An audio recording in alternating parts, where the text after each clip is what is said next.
What's up guys? Nandito na naman po tayo sa ating YouTube channel, KRX Farming. Yan. And FB page. For today's video nga pala guys, ay pinagsama ko yung hybrid natin tsaka F1. Ang dami kasi. Ayan sila guys, oh. Galing yan sa pond.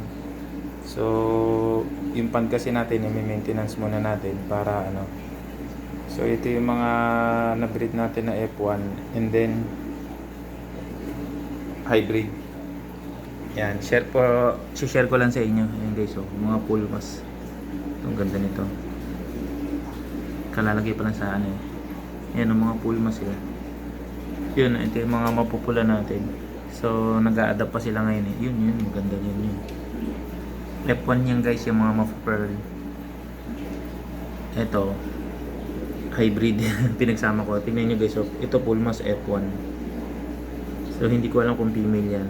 Hindi pa naman ako nagseselect eh. Ayan. Pulmas yan. Ito, mga hybrid natin. Yan. For share lang naman guys. For the meantime, dito muna sila sa ating 105 gallons. Yan. Kasi, may maintenance muna natin yung pond natin.